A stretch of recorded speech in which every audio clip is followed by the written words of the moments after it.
just had the event on America Recycles Day on November 17th, where we announced a national goal for recycling of a target of 50% recycling rate by 2030. There's a draft national recycling strategy that has just been developed and released and is out for public comment.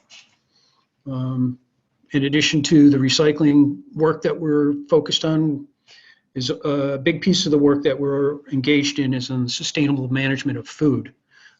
There's also a national goal for food waste reduction by 2030. There's a 50% target for that as well.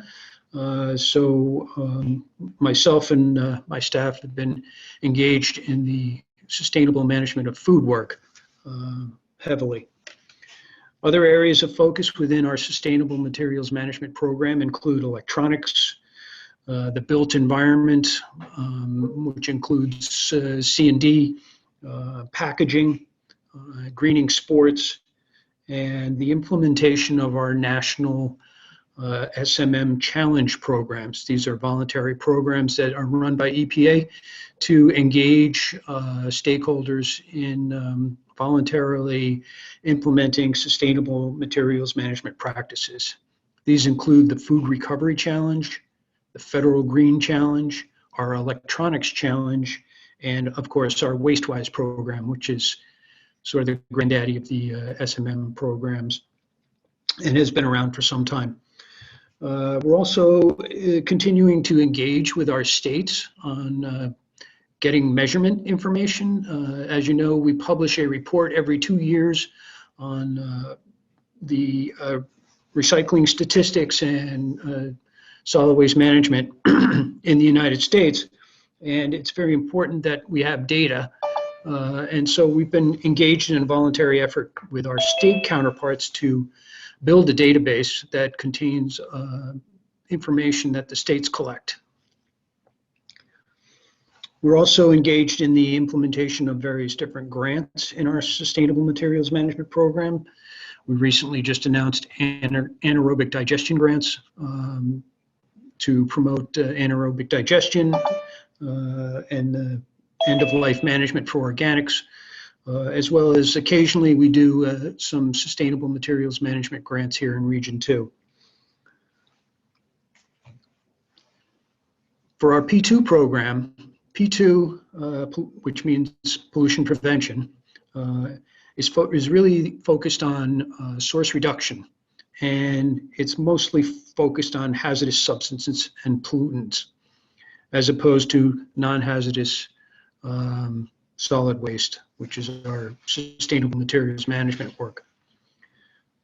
So the P2, under our P2 program, we manage both P2 and source reduction assistance grants on a biannual basis, and that's a national grant program. We also have some work that's going on in the green chemistry arena, as well as our Safer Choice program, which promotes products that use less toxic or non-toxic substances. The P2 program is really focused on modifying production processes, promoting the use of non-toxic or less toxic materials, implementing conservation techniques, and reusing materials. We report out greenhouse gas reductions, chemical reductions, gallons of water saved, energy. Those are the main focus areas in the P2 program.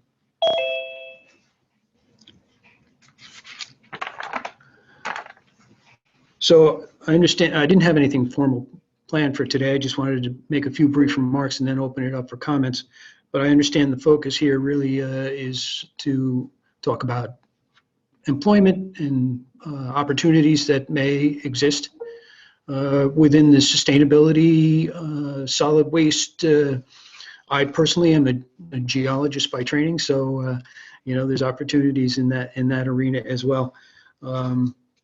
just really broadly, what I see are essentially three large areas for potential employment: the government sector, the private sector, and academia. Within the government sector, I personally work for the federal government, but there are also opportunities at the state and local level as well. I've also had opportunity to work with the UN on occasion, so there are international opportunities out there as well. In the government sector, we're really focused on a lot of policy in terms of regulatory and guidance development. The regulatory side of the house, which is part of which is what I do. And then we have a lot of science and research with our Office of Research and Development. So there's opportunities in that arena as well. In the private sector, we have the for-profits and the non-profits. I actually was employed with a private firm sometime before I joined the EPA. So there's opportunities in that sector. EPA engages in and uses consulting firms a lot. We have contractors that we employ. So there's opportunities in the contracting field and the private sector consulting firms as well as research. And there's a lot of work going on in the nonprofit sector as well, advocating for sustainability and the implementation of various environmentally friendly policies and programs. And Rebecca, as you well know, in the academia sector, there's the education and research component as well. And so you could probably talk more about that than I can. So specifically within EPA, we employ a broad spectrum of individuals within our agency that have a varying array of educational backgrounds and disciplines. Everything from the policy side of the house, we have lawyers, we have policy folks who have degrees in policy, to the guys who like to work in the research labs and spend their entire lives studying invertebrates in the benthic marine community and the impacts of toxic substances on those. So there's a wide array of opportunities there. I personally, again, had a background in geology and environmental science. Again, we have a lot of different types of educational backgrounds at the agency. In terms of jobs and internships at EPA, all the information can be found at epa.gov. And if you click on About EPA, you'll see that'll take you to a page which includes links to all of our job and internship information. EPA posts all of its available job opportunities on usajobs.gov, as well as every other federal agency. So you will find a lot of opportunities there. And I have to say, students today have a wonderful resource available to them that I did not when I was in college and about to graduate, which is the internet. Believe it or not, there was no internet when I was in college, graduating college in 1983, just aging myself there. So that's a wonderful resource that you all have now that's available to you. So you really can go out there and do a lot of research, and I strongly recommend that. Especially when you're applying for a job. I think it's appropriate to do the research into the organization that you're applying for, so you know as much as possible walking in. Anyway, so usajobs.gov is where you'll find the listing for all the federal employment opportunities, including the EPA, including our internship programs. EPA has a headquarters office as well as 10 regional offices and a number of labs associated with our regional offices and our Office of Research and Development, which has approximately 7 locations spread out throughout the country where they do research, on-hands research, which is, some folks are interested in that kind of thing. As far as internships go, we basically have programs that fall under 2 categories, one for students and one for graduates or postgraduates. We have student internships that are paid and unpaid. They are announced usually in the springtime. The paid internships. The unpaid internships can be done at any time, and I've had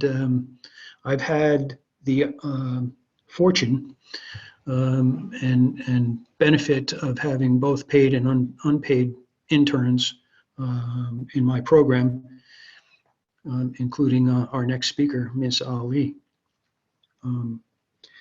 We also have something the Office of Research and Development engages in. It's called Student Services Contracting, which is a very interesting opportunity, which I just found out about recently, where students can work at the labs and research centers up to a 5-year term. So that's another opportunity under our student program. For grads and postgrads, we have postdoctoral fellowships and scholarship opportunities. And there are a number of those, probably about 7 or 8 of those, including the Presidential Management Fellows program, which I've also had opportunity to have folks working for me under that program. It's a very competitive postgraduate program, and they only select the best, but we've been very successful at hiring folks through that program. I also want to say one of the common ways that we end up hiring people is through our internship programs. We like to test drive our folks first and see how they work, and we've had a lot of success in that arena. I've had probably at least half a dozen now hires through various internship opportunities, and many of them are still with us today.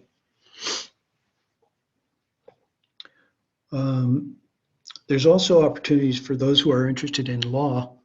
We have a law school graduate program. However, the only catch here is not all of these opportunities in the law program are necessarily in usajobs.gov. So if you go to our website and click on the internships, you'll see that there are links there provided to headquarters and each region, opportunities in those regions for work in the law arena, our Office of Regional Counsel, as we call it. The other postgraduate intern program we have is called the Green Interns. And in fact, I hired an individual through this program this year. So we ran that last year, and we have a Green Intern program for recent graduates.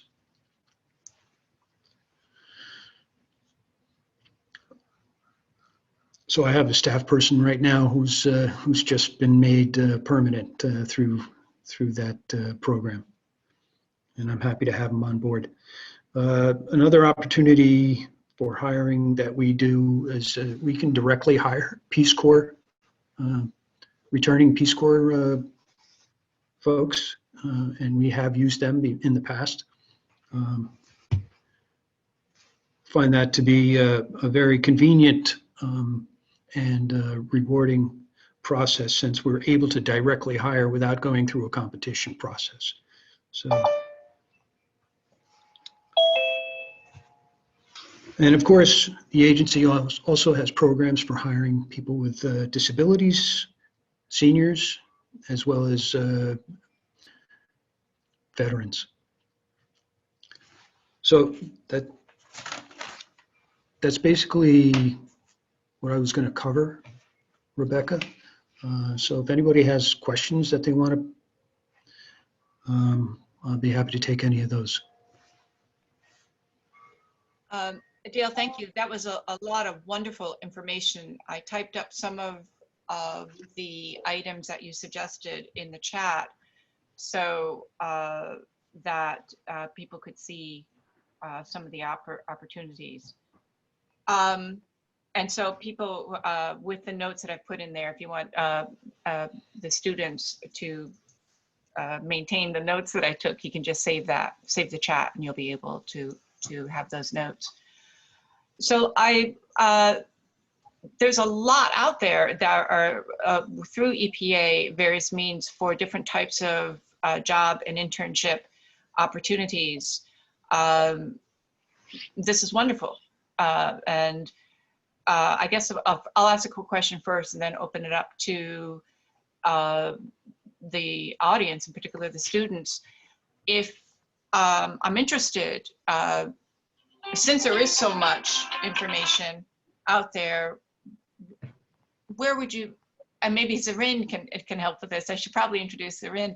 Where would you start? You know, it can be a little bit overwhelming initially.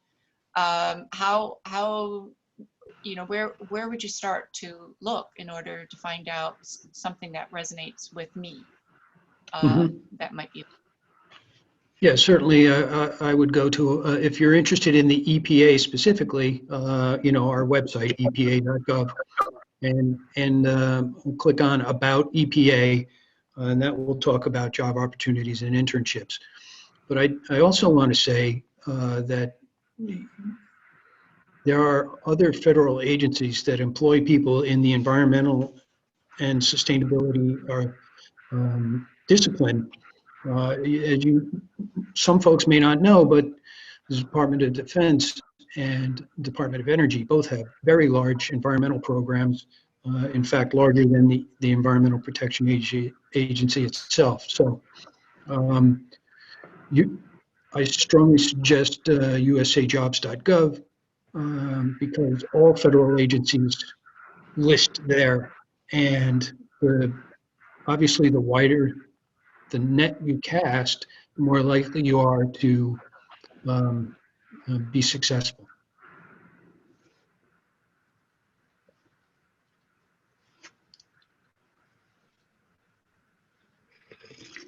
Any questions from the audience?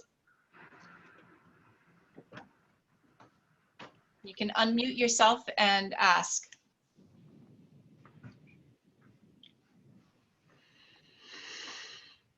All right, well, first off, thank you both for being here. Definitely I've taken a lot away from this talk so far. I was actually just wondering, right now I major in urban sustainability with an environmental science concentration and an urban and a minor in urban policy. I was wondering if the research and development sector would probably be best geared towards me, or if there's another route I might take that might be more feasible. This is, was that Brandon? Yeah. Yeah, so Brandon, I think a couple things. I think it really depends on sort of where your interests lie, right? Are you a research kind of guy, or are you want to get in and do some sort of hands-on work, implementing programs in communities? Because if you're interested in the research side of the house, ORD does have work in this arena.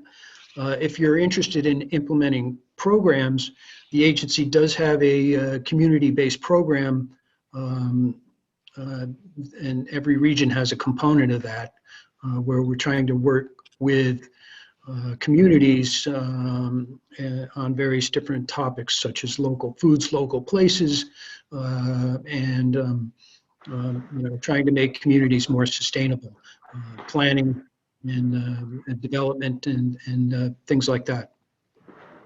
Out of curiosity, which one of those would allow me to travel around more?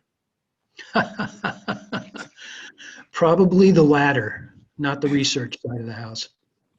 Perfect, perfect. Mentally noted. Thank you. Oh, my pleasure.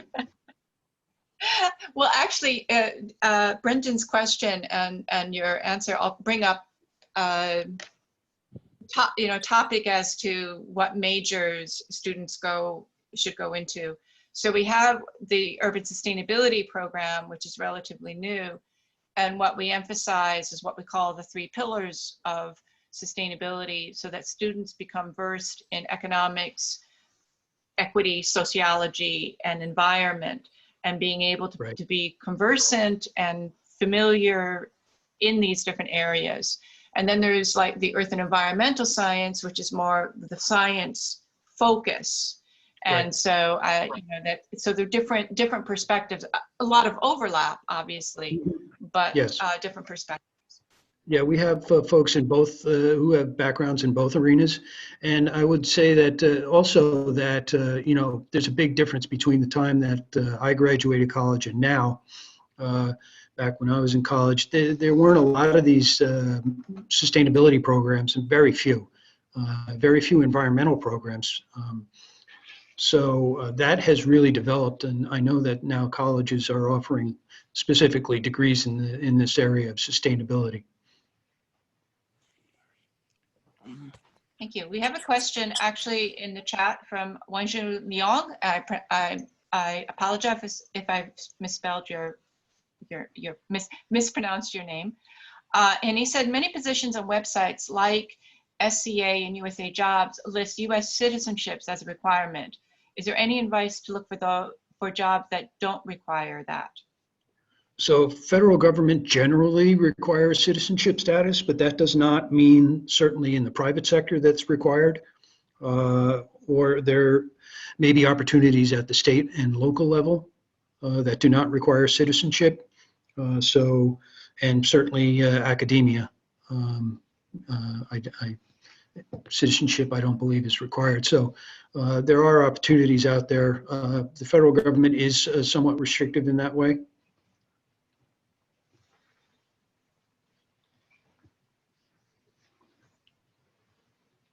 Thank you.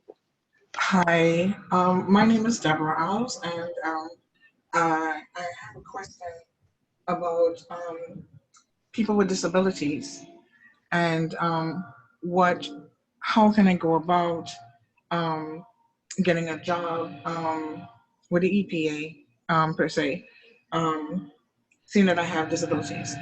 Mm-hmm. Well, we don't discriminate at the agency. We have an equal opportunity employment program, but again, Deborah was right. If you go to EPA.gov and click on About EPA, there will be a page will come up and it'll explain the various different programs. One of those is hiring with disabilities. There's a specific link to that. So I strongly suggest you go take a look at that. I don't work for HR. I'm a program guy, but I know that we have many people in our regional office who do have disabilities, and assuming that you have the appropriate skills, the agency would certainly consider hiring you. Assuming opportunities come up, and opportunities are coming up. Rebecca, I want to specifically sort of say that I've been with the agency 30 years, and a lot of people have been around for quite a while, and a good number of the EPA workforce are eligible for retirement. I believe that the number is between 40 and 60% right now who are eligible to retire. So I suspect that quite a few opportunities may be opening. Yes, and not to verge on the being too political, but we've gone through some dark years right now for, I would say, for EPA, and hopefully this will change with the new administration and hiring. So that's great to know. Maybe at this time, Zarine, would you, Adele, you can stay on, right? Yeah, so maybe Zarine, why don't you talk, and then we can have an open discussion with you and Dale and the other participants. Is that acceptable to you, Zarine? Yes, it is. I think I'm frozen. I don't see my picture moving. So. No, I don't. Let me see what. Well, you try to figure that out. Let's see if it comes back on. Okay. I will introduce. I will introduce you with a short description, a short bio about yourself. So Miss Ali has a BS degree in geology from York College and an MA degree in geology from Brooklyn College. Since graduating Brooklyn College in 2015, Zarine has been with the United States EPA Region 2 office located here in New York City. Ms. Ali is an enforcement officer in the Water Compliance Branch, which is part of the Enforcement and Compliance Assurance Division. She does the collection system inspections and enforces SPDES. A lot of acronyms when you get into the government, right?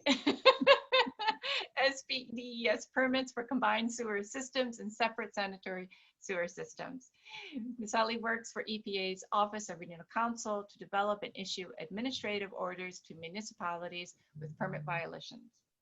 She has represented EPA at various and New York WEA conventions. So, Sally, Ali, Zarine, go right ahead. Thanks, Professor Boger. I had Professor Boger was my professor, I think probably 4 or 5 years ago, while I was at Brooklyn College, my GIS professor. So GIS was listed on my resume for sure. So I'll talk to you guys. I mean, I haven't prepared anything formal, so I'll just pretend you guys are all my friends. Currently, Brooklyn College has 5 graduates at the EPA, 3 of which are recent graduates. So I'm at the EPA now 5 years. A girlfriend of mine, she's at the EPA 4 years. And another friend, I think recently, probably, he just made a year at the EPA. So if Brooklyn College could, we can get hired at the EPA, so can you. I mean, we did exactly the same classes in college, really not much is separating us. So my last class, I'll give you guys a little background of when I actually graduated and how I went about looking for jobs. So I graduated Brooklyn in 2015, and my last class was the semester before. So on Facebook, my college professor posted somewhere around March or February that the EPA was about to post positions. So he basically told all his students, get your resumes ready. So he was in super fun. So a lot of EPA folks know jobs are going to become available. So they're basically telling everyone, hey, get your resumes ready. So the EPA posted the position, I believe, in March. And I think by April or May, I got hired. So that entire week, I was, basically applying for jobs. Has been in the EPA a few times. And also, I applied for a job at the New York City DEP, the Mayor's Office of Environmental Remediation. The DEP eventually offered me a position, but the EPA had offered me the position the day before. And of course, I prefer a federal job instead of a city position.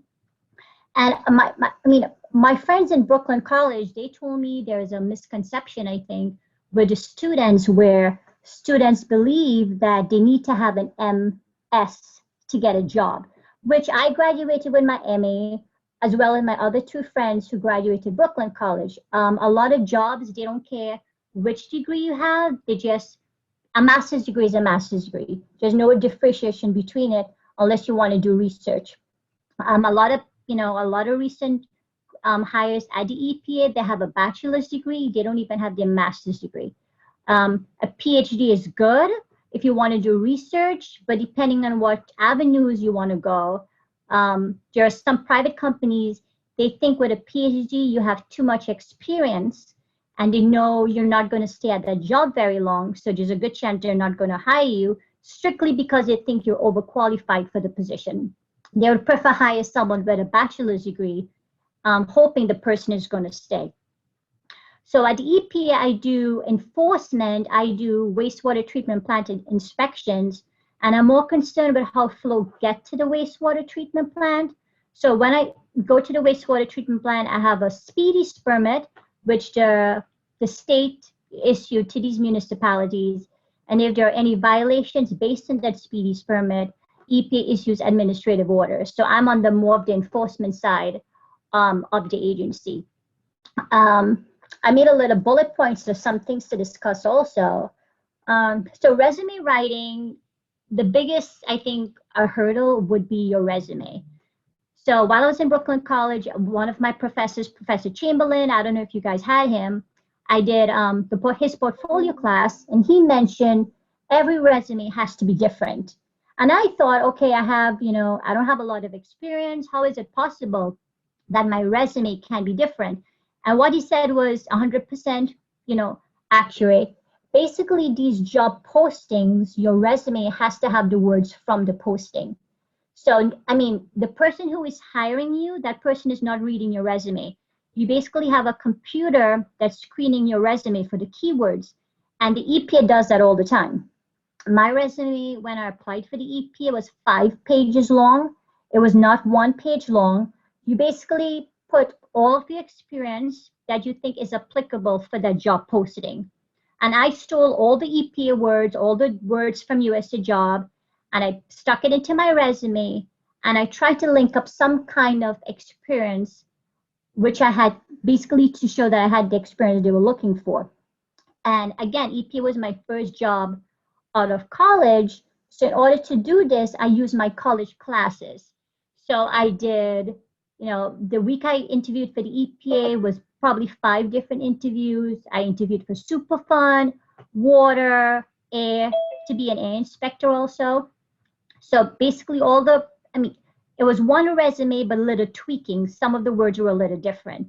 So I did research with Joshua, Professor Cheng. I did work with Professor Branco.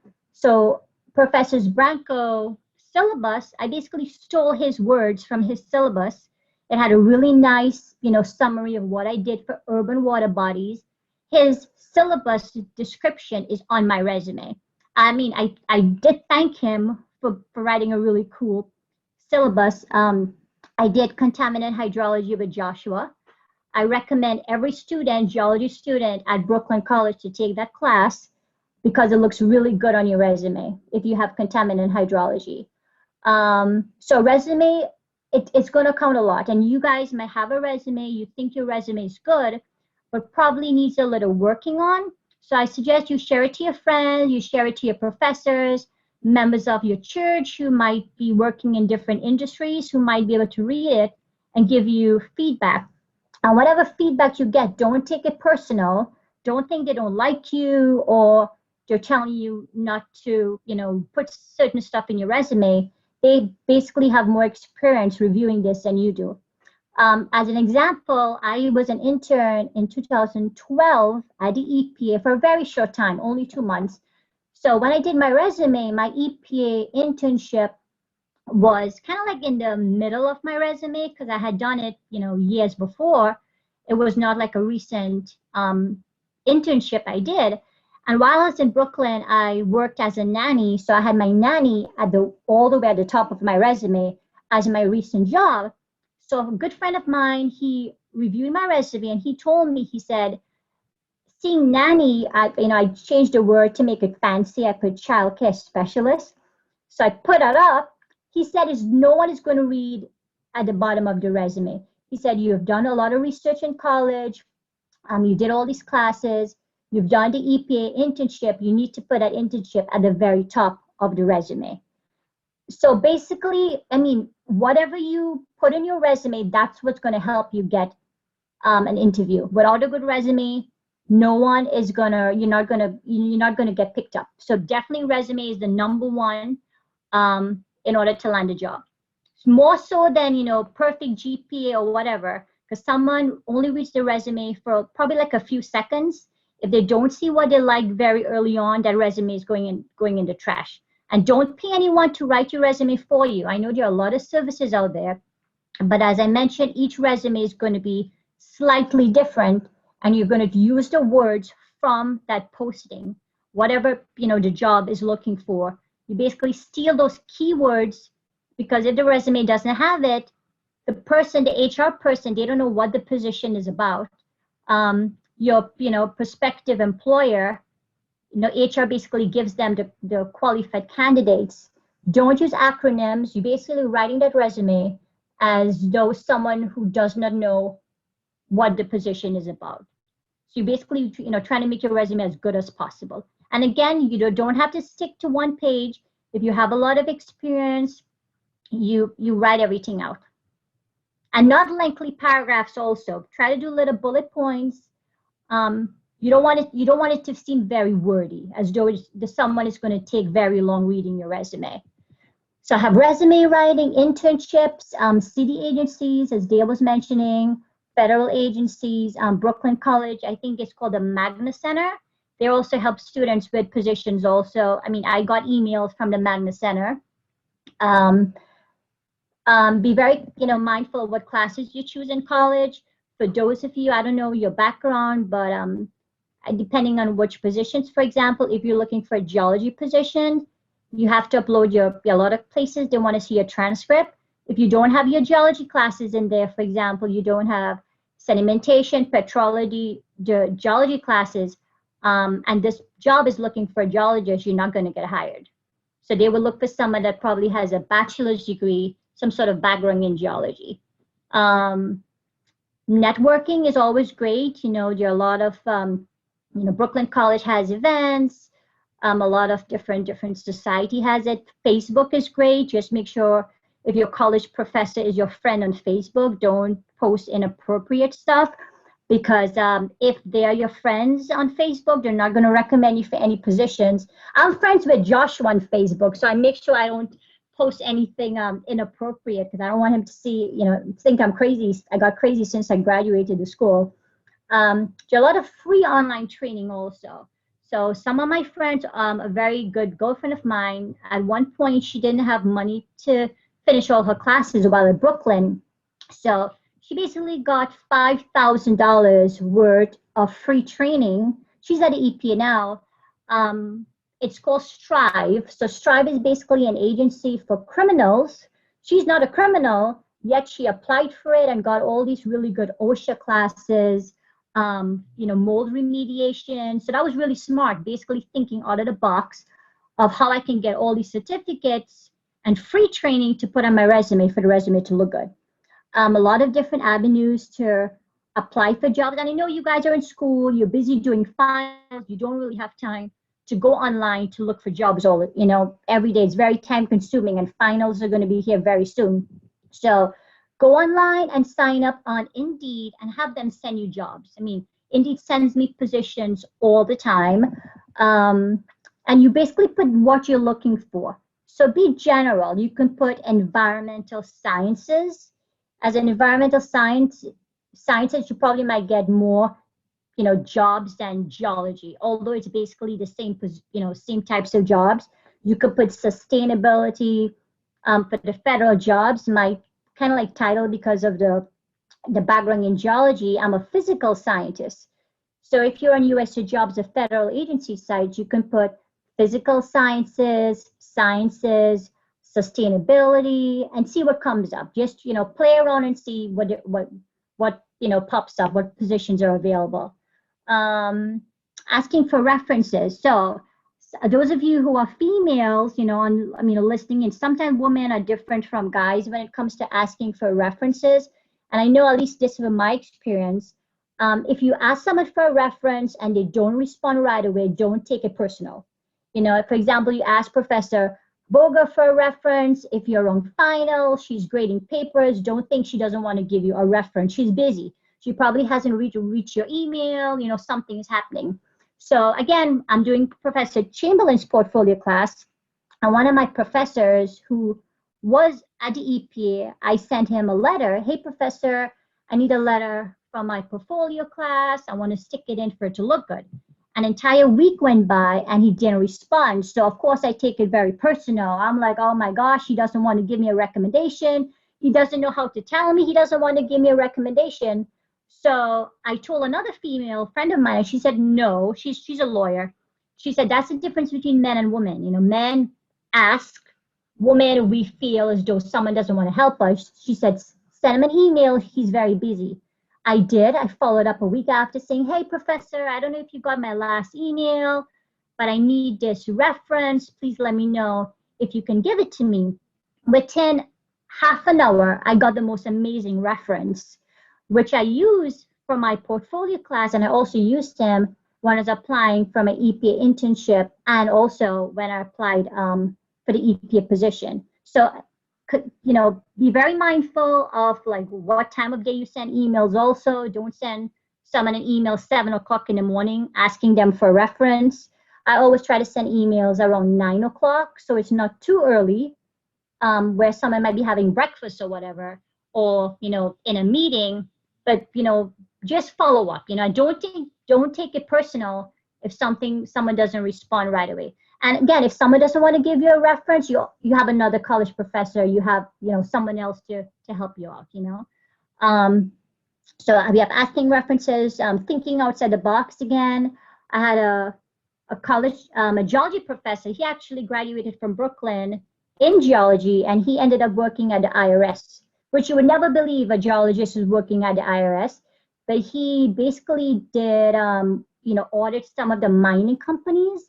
So don't just think you have a sustainability background, a geology background, you have to work for a geology company. There are a lot of places a science degree is going to count for a lot. Just by having a science degree. And you know, we think, oh, you know, everyone has a science degree, but this is not the case. It's more difficult basically doing the coursework in college than someone that has like a business background. It does count a lot having the education you guys are getting from Brooklyn College. Again, lots of different agencies, and as Dale's mentioned, a lot of companies hire from the interns. I was an EPA intern, so when I applied for the EPA position, I had 3 EPA guys listed as my reference. So it counted for a lot. My 2 friends who are at the EPA now, they basically use my reference. I mean, not my reference. Well, I was listed as a reference, but my resume to help them apply for the job, because we both went undergraduate together. We went to Brooklyn College together. Our resumes was almost identical. And a federal resume is very different from a resume you would apply for a normal job. The federal government is kind of nosy, so they want to know everything. So the main difference in a federal resume is that your salary is listed on the resume. So whatever job you've had, even if it's unpaid, you simply put even volunteer work, everything is counted. So if you think you can use it to help you get a job, for example, you volunteer working in a sustainability, a green infrastructure garden, whatever you think, you put it on your resume, and you can put unpaid, or you can put research assistant. I worked with Joshua working on his little green roof project when I first started Brooklyn College. It's really time consuming. I was working full time, so Joshua ended up taking back the project from me. But it happens that my, the people I'm working for at EPA now, they visited this green roof. And when I applied for the DP job during the interview, they asked me, they were very interesting to see the little green roof project I had done years before, which I didn't really think much of. They asked who was affiliated at the DEP for the green roof project, which I didn't know. Brooklyn College also collaborates with a lot of agencies. When I did, a class with Joshua, he brought in the park services. We went to Ali Pond. That's listed on my resume also. how I worded it was collaboration between Brooklyn College and the National Park Services. I think it's a national parks, and I basically wrote a little summary of what the class was about. So unless you guys are already working for an environmental company, you don't have a lot of experience currently. So basically, when you apply for a job, you have no experience. You basically have to use your college classes to show that you can do the work. The work I'm doing now at the EP, I didn't do anything in college. I have a background in geology. I knew absolutely nothing. I didn't know anything about permits, enforcement, or anything, which is fine. You don't have to. Don't think that a company wants you to have a ton of experience. On every interview I did, the DEP job, which I was offered, EPA, the Mayor's Office of Environmental Remediation, no one asked me about, basically that position. Everyone was basically concerned with how you're going to fit with your team. So they're basically looking for someone who could get along and probably fit in well. And I mean, there are a lot of books online about potential questions. One of my friends told me, and this question, I was happy she mentioned it to me. I got this question asked 3 times. So one of these questions, and a lot of people ask it, and I think a lot of people think of saying the wrong answer. So the question she told me to start preparing, because it's going to come up on an interview, would be, tell me something you're bad at. And I, being a student, I was planning on saying that, I'm so caught up with work. I sometimes forget. Basically, I'm trying to say that I work so hard, I'm so invested in my job. And she told me, no, do not say this, because if you say you're so invested, you're so, consumed with your work, it's going to show you don't have good time management skills. She said, you need to say something completely different. She said, say something funny. So she said that if someone asked me that on an interview, say, if the computer breaks, I can't fix it. Like, I need help with IT. EP asked me that question. The DEP asked me that question. One person at the EPA asked me, tell me 3 things you want to improve on. So again, I said computer, but that's the only thing I had, remembered, because my friend told me to make sure I knew that one answer. So now I'm stuck with trying to get 2 answers on an interview. So I'm like fumbling a little. So I said, well, I want to be better in GIS. So, everyone's doing GIS now. I would love to learn more of GIS, and I would like to improve on my networking skills. So that was 3 things I wanted to improve on. One question I was asked at the EPA was, if someone is in the cubicle next to you talking really loud, what would you do? So I said, well, I'll put my headphones on, no one wants you to go and tell the person next to you, you want to be a good, team player. You want to be, courtesy of, the people around you. But again, I mean, everything I was asked was nothing of what I did at school. It was basically, everyone is trying to figure out if you're going to be a good fit for the job. Would you be able to get along with the team members? And basically, use your life experiences, whatever, your friends told you that could be applicable. EP doesn't, ask if you're going to stay on the job, but the DEP did. They asked me if I get hired, would I stay working for the DEP? And I said, yes, my family lives in New York. I can't leave. And they asked me, why is it you want to do a city job instead of a private? And the private companies pay way more, than the federal or the city. So I told them which one of my college professors, the one who's working for the IRS, again, something very funny. He's told the class, someone whispered as a baby, civil service in his ear. So when I said that on the DEP interview, all the guys started laughing. They thought it was very funny. So just be yourself on the interview. You want to sell yourself, but, try to be as open and, see how the interview goes. A lot of really top, students from very good schools, the Ivy League schools, are now applying for these same jobs that, us CUNY students will be applying for. That doesn't mean you're not going to get it. You're getting an excellent education from CUNY, and it's great that when we graduate from college, most of us wouldn't have, thousands of dollars of student loans, whereas someone else would. There are a lot of people at the, federal agencies that went to CUNY and SUNY schools. Dale went to Binghamton. So you don't have people with, the high, Ivy League, Yale and Princeton necessarily. So yeah, so I'll leave it open now. If anyone wants to ask questions. But again, the best would be, my best advice for anyone would be that resume. Because you might think you have the best resume, but definitely share it to your friends. Someone in your church might be working in an agency, probably they review resumes, so they will be able to pick up your mistakes very quickly. And again, a resume reading is line by line. You want to be able to, does the resume make sense? Am I taking too long to read the resume? Is this resume for a specific job?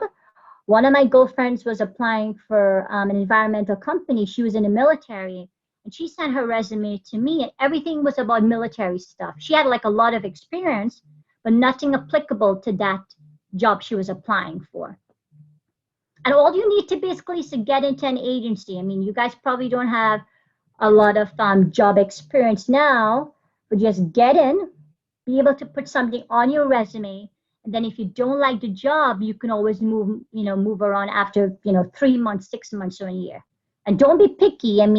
You guys have to realize not everyone is going to get a job with a master's degree. I have lots of friends that have no jobs with master's degree. You just have to constantly apply.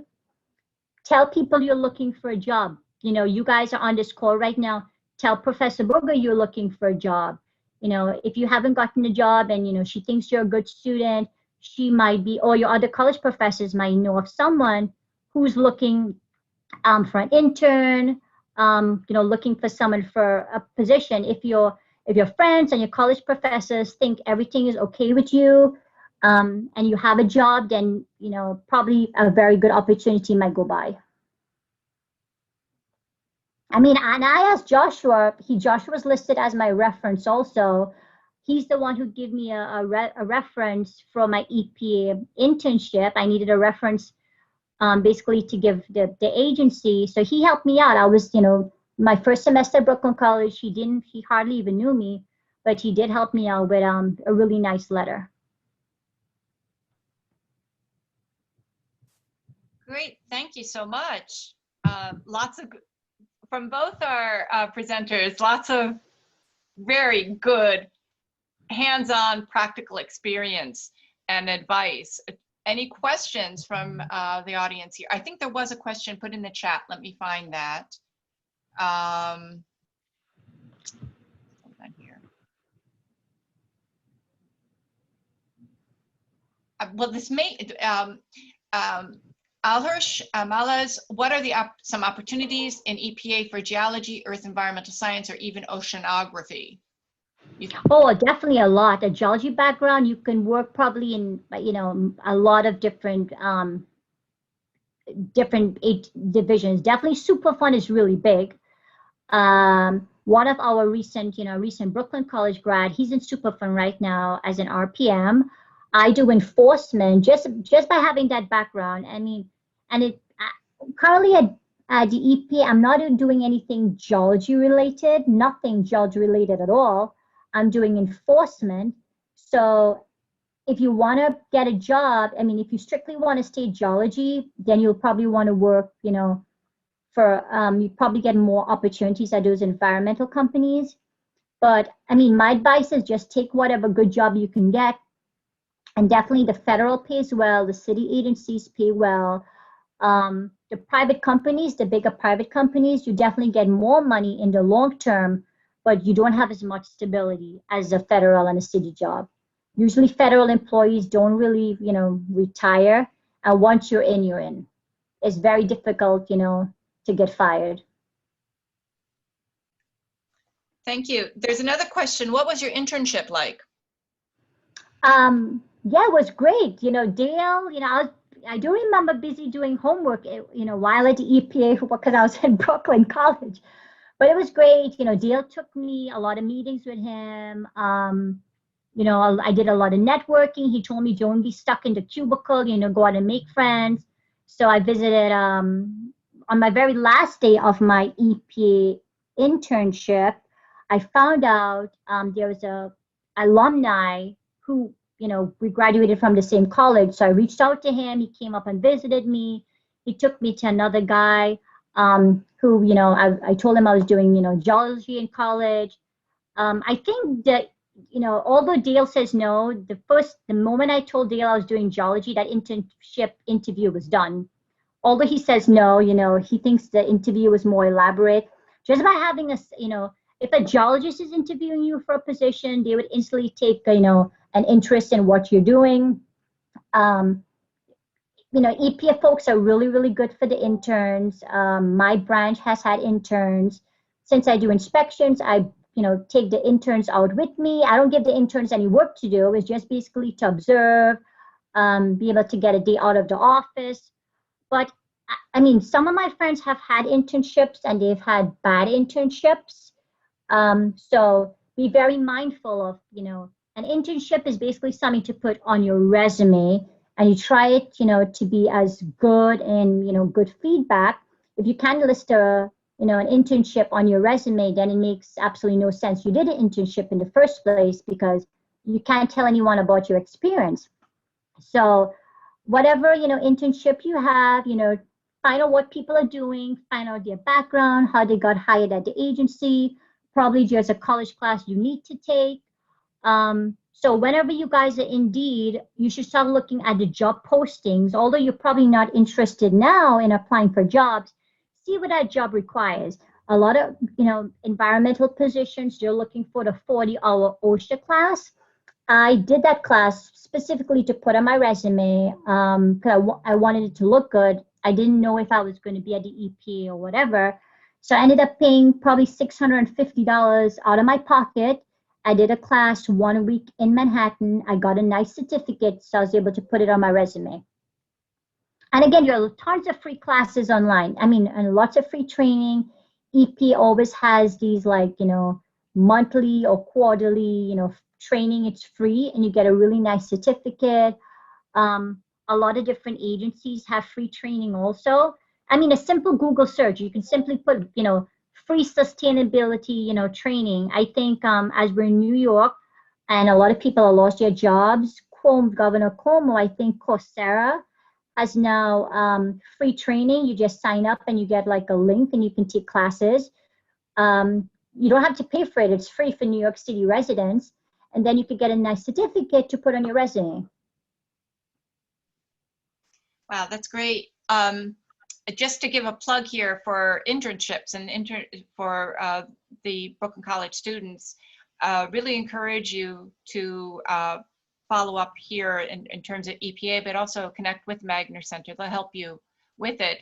And also a little plug for the Urban Sustainability Program.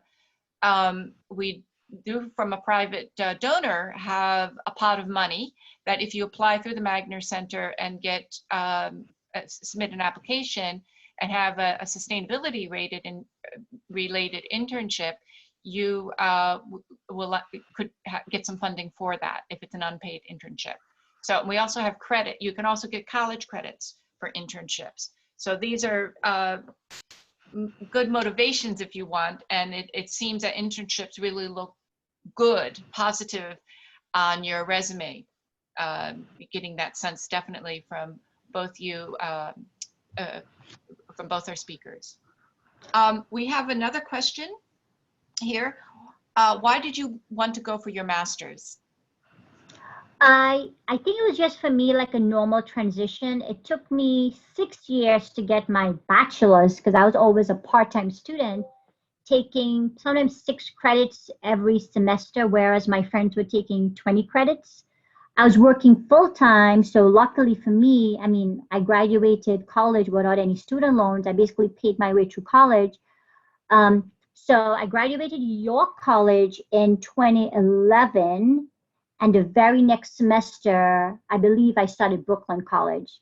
And I just happened to be on the EPA website because I would always visit the DEP website, the EPA website, and I saw a link for an EPA internship. And I mean, back then my resume, I had no idea how to do a resume. So I just put a little something together and I applied for the resume. And another advice I would give everyone is when you start applying for jobs and you start getting calls, don't answer the call right away. I mean, if you see an unknown call, wait for someone to leave a message. Because a lot of places, they might easily do the interview on the phone and you would have totally forgot you applied for the position. So wait for the call, listen to the message, open up your, resumes to kind of refresh your memory of what you applied for. I was applying for tons of jobs. I totally forgot half of the jobs I applied for. I didn't get any feedback to say, okay, it was referred. And I remember someone from the Department of Buildings called me, and I totally messed up that interview within the first 2 minutes. I can't remember fully what it went, what questions they asked, but I remembered they were interested with the OSHA certificate that I did, and I could not have said the worst stuff on the phone. Instead of saying what I did in the class, I was saying about safety ladders and all sorts like absolute nonsense I said on the phone. But I learned from that, the interviews you go on, the better you'll get. Don't necessarily assume that the first job you apply for, you're going to get it. If you don't get it, you're just going to become a stronger interviewer. Your interview skills will get better. And continually applying for jobs. I mean, I had friends who had excellent interviews at the DEP and the EPA, and they were almost guaranteed they were going to get the jobs, but they did not. And that's because you don't know who else is interviewing with you. What if in an EPA, someone who is a past intern is interviewing with you? Someone who has a family member that works in the agency. Same thing for private companies also.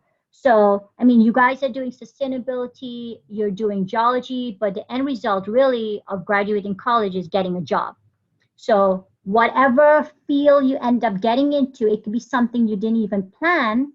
When I graduated Brooklyn and also York College, I thought, okay, I would work in a private company doing geology, phase 1 and phase 2 environmental remediation. Knew absolutely nothing about enforcement, and now I do enforcement for the EPA. And people with a science background make excellent enforcement officers because, you're already used to doing research, trying to figure stuff out. So enforcing a permit comes, natural. Yeah, but I mean, a master's degree, definitely a lot of people now do have master's degree compared to like a long time ago. So I would definitely suggest going for it.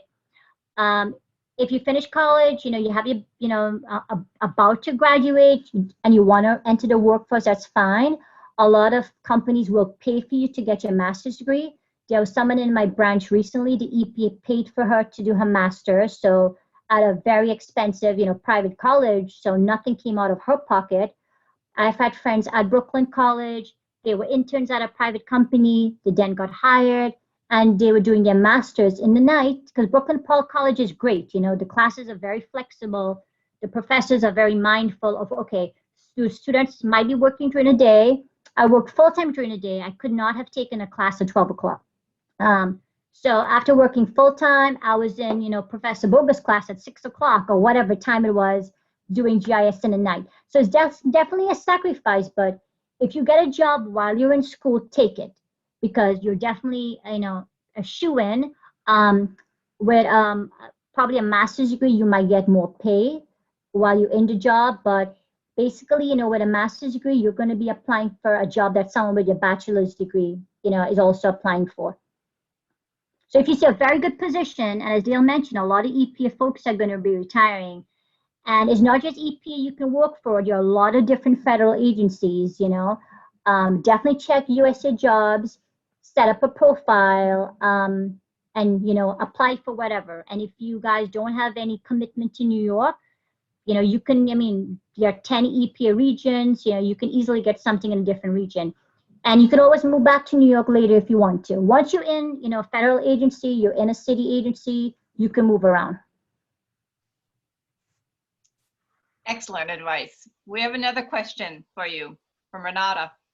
Is the transition from private consulting firms to government agencies not as smooth compared to the transition from an internship in that agency already? So maybe. I think it depends like when the job is posted. I mean, for me, I did the EPA internship about 3 years before I graduated. And I mean, after I did the EPA internship, I thought there would be no way. I mean, I'm never going to get an EPA job. I didn't even think about, possibly getting an EPA job after I graduated. So it's basically the same. If you work for a company before, you definitely have more experience on your resume than someone who did an internship. But an internship, EPA folks. So if they like you, they think you've done a good job. My internship was unpaid, so it was not as competitive as if I did a paid internship. So it was very easy. I was in school, I did a few hours a day. At the end of the internship, I was able to put my EPA, my experience on my resume. Excellent.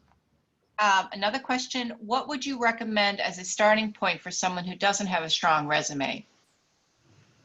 Oh, you definitely have to have a strong resume for sure. And don't think you need to have a good GPA to have a strong resume. I mean, you guys would not. I mean, when I started, I had no idea how to write a resume. I was Googling online how to write a resume. I was that bad. But the more you start applying for positions, the more practice you get. I did writing portfolio while I was in Brooklyn College with Professor Chamberlain. I know other professors teach that class. There are a lot of sample resumes online, but you don't want necessarily to steal everyone else's stuff that you see online. But resume writing is just practice. The more you write the resume, you're going to get better. But you have to have a strong resume, because without a good resume, you're not going to get called for an interview. So this is Dale. Just one suggestion. I personally, when I got out of college, had no job experience. I applied for a program called the Student Conservation Association, which is you're basically volunteering to work with the federal government in various capacities. And that allows you to develop some skills and something that you can put on your resume. In fact, it led to a temporary employment for me. Excellent. And I think also both of our presenters have spoken about, even though you don't have maybe a lot of job experience, draw from your experiences in college, your courses, and whatever. You probably have a lot more than you think you do, and so you can definitely find ways to boost up your resume. Let's see. Do we have any other questions here? I think we've answered the one that I brought. Galilea put a nice link there in the chat for about resumes, resume guide. So if you want to look at that and that link, that may be a good starting point to boost up your resume. Do we have any other questions from the audience? Open it up to the floor. You guys can all have really good stuff in your resume. I mean, like, whatever sort of experience you've had, it could be volunteer service at a church, doing a bake sale, probably shows management, working with money. Use whatever, whatever sort of experience you have, you can find a way to put it into your resume, and also to help you on actual interviews. And also internships. Brooklyn College overall is promoting internships, and the urban sustainability, we're have ways to help finance your internships. So do take advantage of that while you're in college. It's a win-win. So that's a great way to get experience and build up your resume, right?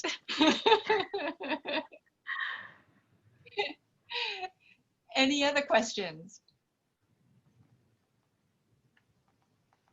Those internships will look great on the resume, especially for the students that are applying for sustainability jobs. They would meet contacts. They would probably, do meetings like these. So definitely would count for a lot, especially if they want to, do something in the sustainability field. Well, we have another question here. A lot of job postings ask for at least 1 year of full-time experience. Do you have any advice for recent graduates trying to find a job during these trying times who don't have that kind of experience? Still apply for it. Still, I mean, I was in the same position when I graduated also. Everyone's asking for 1 to 3 years of experience. Still apply for the position. I mean, on your college classes also, you do research in college, that's going to count for experience. Some of my friends, I don't know, probably some of you are from different countries. You worked in whatever country you're from. The experience doesn't have to be experience you get in this country. If you, are, worked in whatever country you're from before you attended CUNY, you could also list that as on your reference. If someone who's looking for 1 year of experience, a job, I mean, you're not necessarily looking for someone that has 5 years of experience. You're going to have people, recent graduates applying for that position because they don't want to pay you like a lot of money. Great, thank you. Another question is, what are good skills to list on your resume? I put like, a good team player, networking. I put my GIS, my computer classes that I did. Again, look at a job posting and see what they're asking for. If they're asking for any specific, skill that they think you require and you've done a class or, you're currently doing a job, try to fit that into your resume. Don't necessarily assume that they know what it is you've done.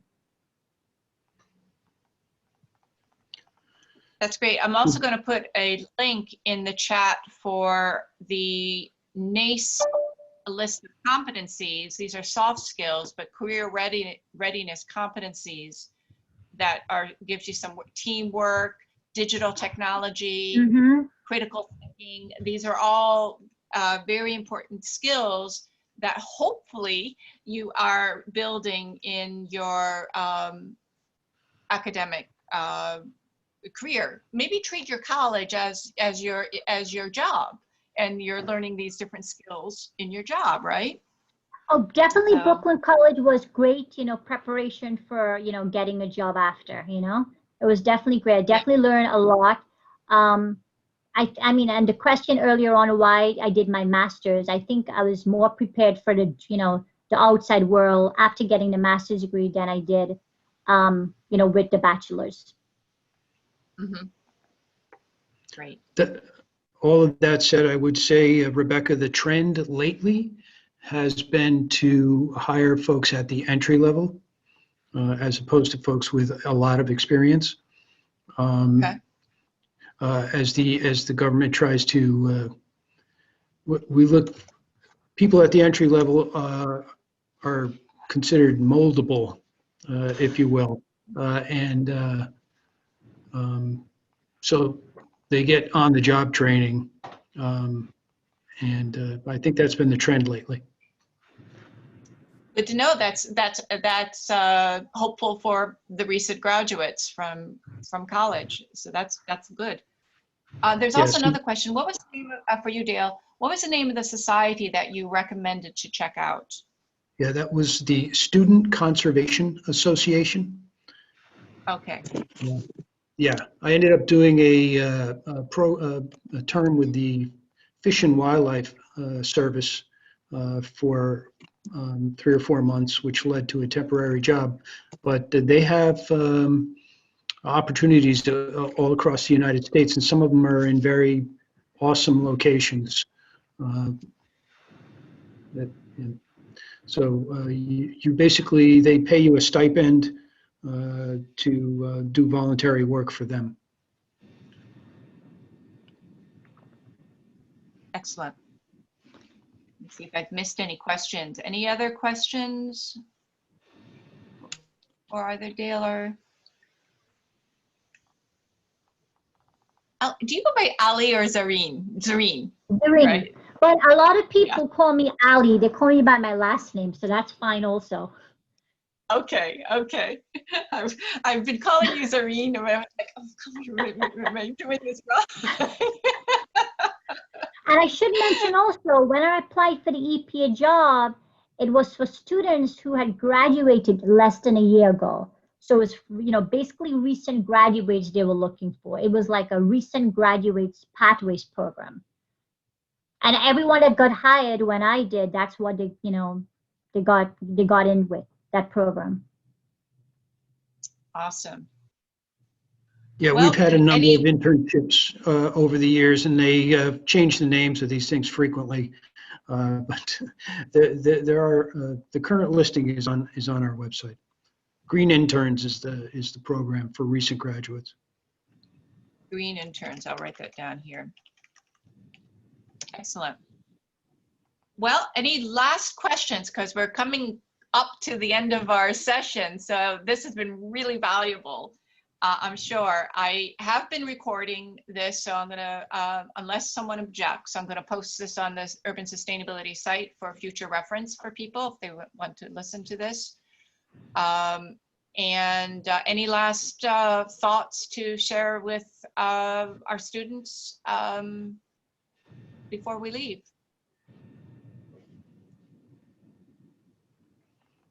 If I can get an EPA job, you guys can get an EPA job also. You just basically have to have the confidence, you know, you don't want to be very shy on the interview, you know, you want to be, be a good team player. Basically, explain why it is, you would make a good addition to the team. Yeah, so my recommendation is to think broadly, don't narrow your scope in terms of what you're looking, where you're looking for employment. There are other agencies at the federal, state, and local level, as well as private opportunities. So again, the wider the net you cast, the greater likelihood it is you're going to catch a fish. So be flexible. That would be my recommendation. Awesome. Thank you so much to both of you. This has been wonderful. We need, and I learned a lot myself.